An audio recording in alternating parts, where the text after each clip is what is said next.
Okay, let's proceed to the heat concept part 2. When a material loses heat or gain heat, it is a good conductor of heat.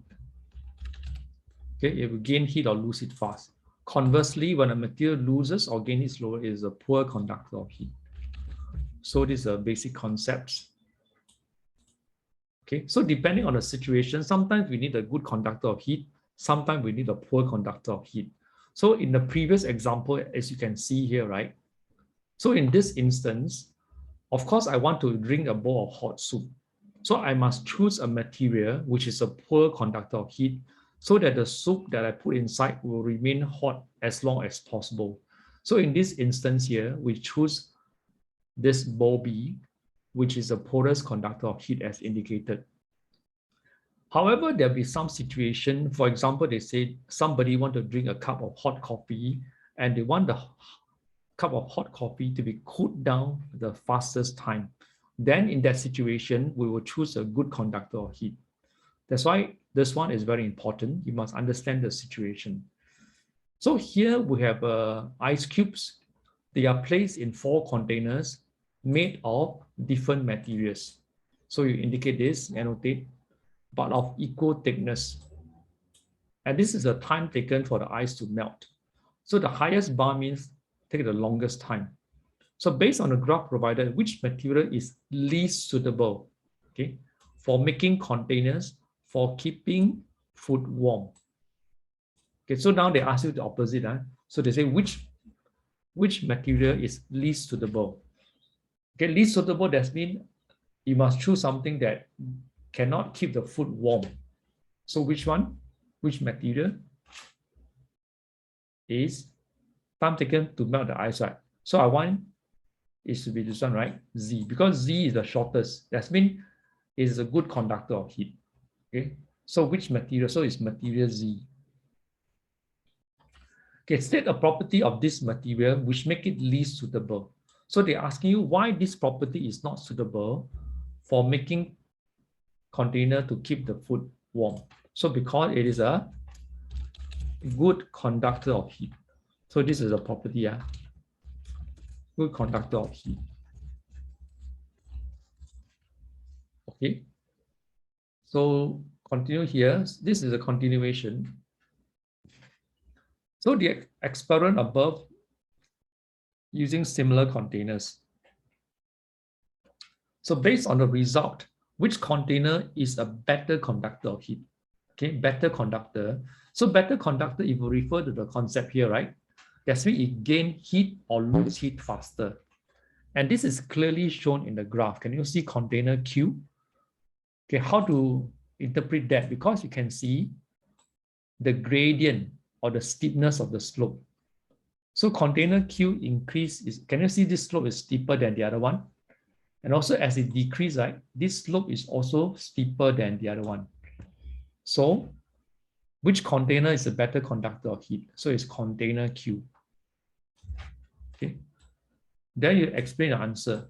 So the answer can be derived from this concept here. Okay, this one. So you just say container Q gain heat and lose heat faster than container P. Okay. So in short, Q gain and loses heat faster than P. Okay, this is in short. Okay, container Q gain heat and loses heat faster than P. Okay, if a container is to keep the water warm for a longer time, which container will you use? So of course, I must choose a polar conductor of heat, right? So that would be container P. Okay, P. So the reason is it is a polar conductor of heat, so it loses heat slower. So the water can be kept warm for a longer period of time.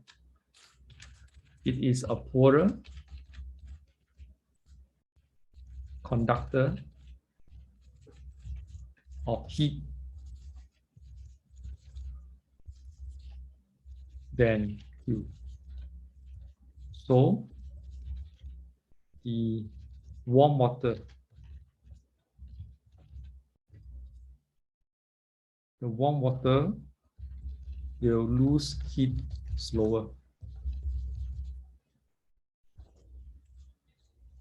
Okay, so these two parts here is actually a cross section of the vacuum flask. As you can see, the vacuum flask is made up of materials which are basically poor conductors of heat, and they use this part to minimize heat loss or heat gain.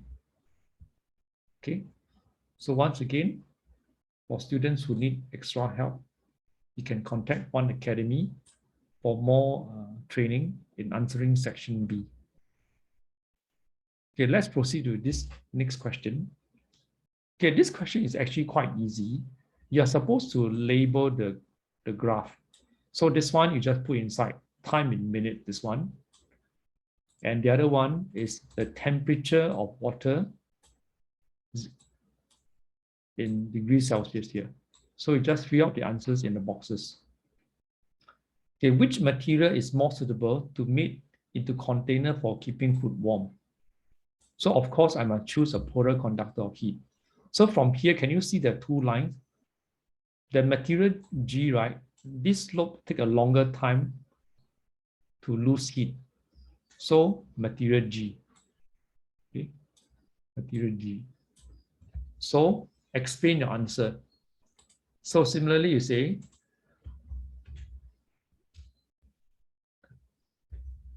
material G or G, right, takes a longer time to lose heat.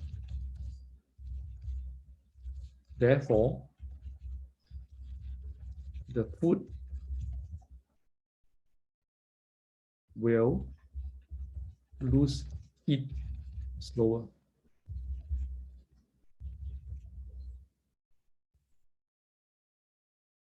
G takes a longer time to lose heat.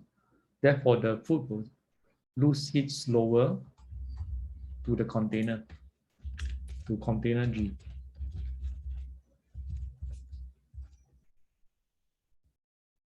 Thus, keeping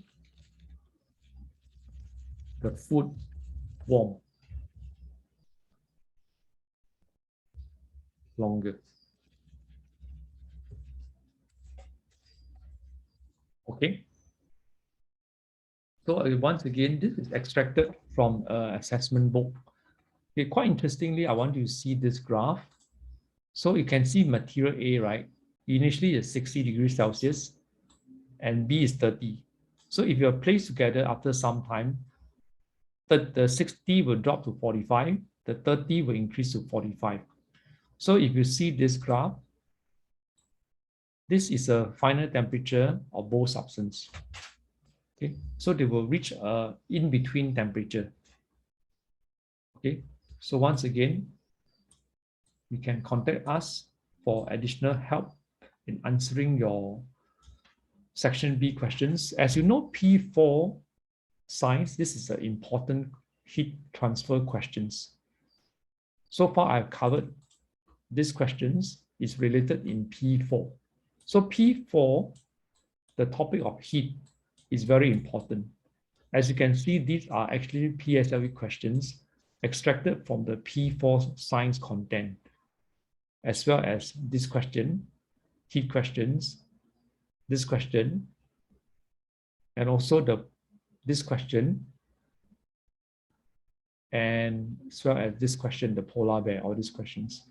So these are important questions to test the students' understanding and able to apply the right concepts in the right situations in answering all these heat questions, which are actually P4 content, but tested in P5, SA1, SA2, as well as P6 prelim, and the actual PSLE examinations. So let's continue with this. You can see also this part, there are method gaps.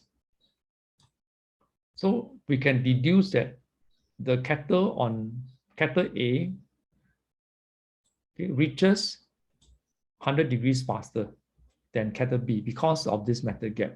So how to explain this? Because in cathode A, right, there's more surface area in contact with the hot plate.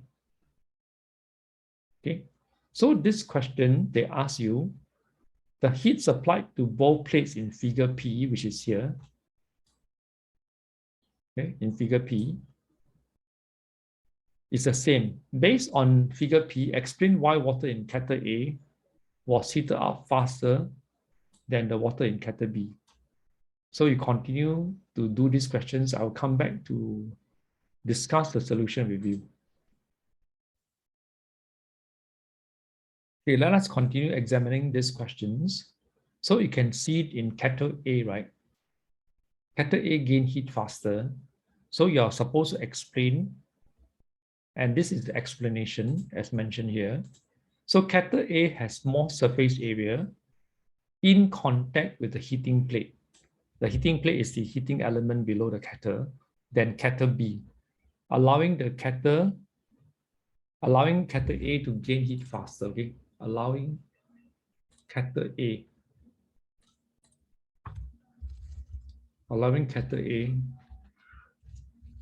to gain heat faster. So next question below. So you can see this wax is on a metal rod and a wooden rod. So the wax on the metal rod melts faster than the wax on the wooden rod, as metal is a better conductor of heat than wood. Okay, now this part, we are supposed to check the boxes. Okay, there's a bottle of water here and a pail of ice. So ice, definitely, maybe we just put here like -7 degrees. So water maybe is like 15 degrees Celsius. This will help you.